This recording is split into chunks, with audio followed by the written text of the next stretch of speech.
Here are some tips on exporting. That means getting your video out of Adobe Premiere Pro. There are occasions where you want to export a still picture from your video.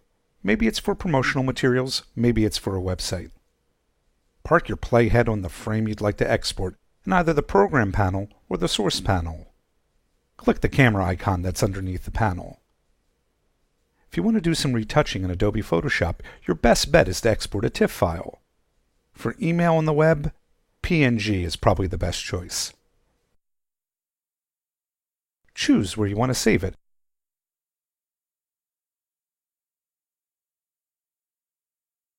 And click OK.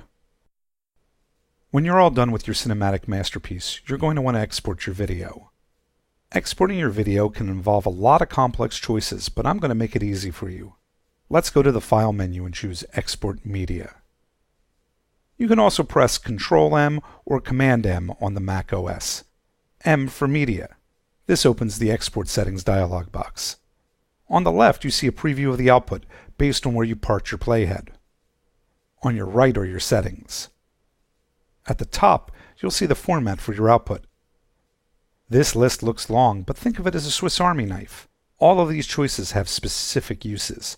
The single most common format for viewing is H.264. Also known as H.264. It's used on mobile devices, it's what you see on YouTube and Vimeo, and it even plays on computers. Now pick a preset. The preset contains various settings that you can also make among the tabs below. These presets are named to match their uses. It makes it easy for you to pick the right one for your needs. A solid preset that's good for many uses is one of the YouTube presets, even if you're not going to upload it to YouTube.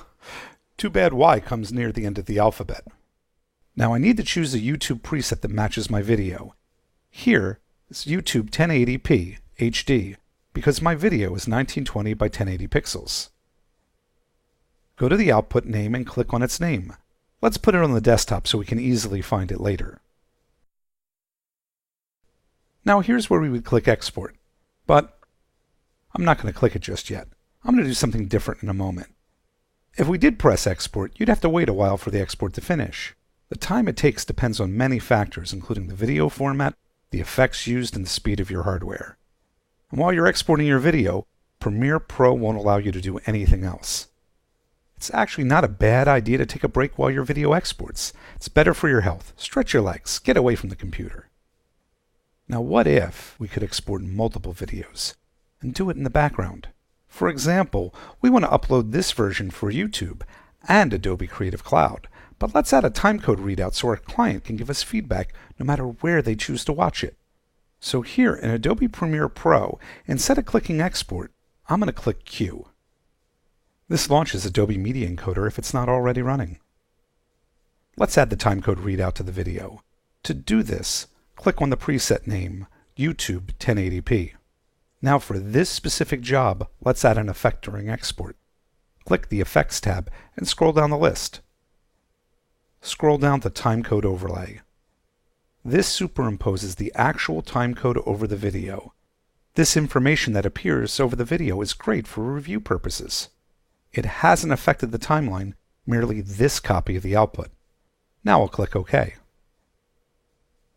Instead of just putting this one on my desktop, it'd be nice to have it automatically upload itself. So let's build a second version which gets directly published to Creative Cloud. Select the sequence name that's in the queue and click the Duplicate button above it. This places a copy of the render job in the queue just below the first one.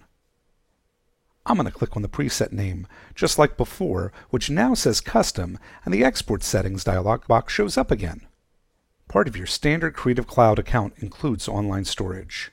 Let's have Media Encoder automatically publish this to my Creative Cloud account. Click the Publish tab and then click the Adobe Creative Cloud checkbox. Let's put it in a subfolder called Client Videos. If you wanted, you could also scroll down to other social media destinations and check their boxes, log in, set privacy levels, and add even a description to have them all auto-publish at once. I'm now going to click OK. You can make as many duplicates as you want, or send other sequences over from Premiere Pro. See the green Start Queue button in the upper right? That starts the process. Okay, now you can click the green Start button to render all your jobs in parallel. The great thing is, while Media Encoder does its thing, Premiere Pro is not tied up during the render process, so you can go back to your sequence and continue working on it.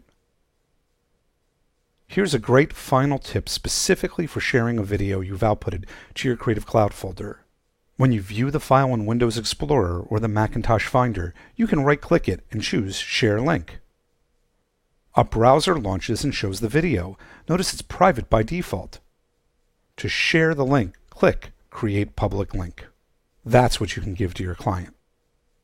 And those are some tips on exporting stills and videos from Premiere Pro.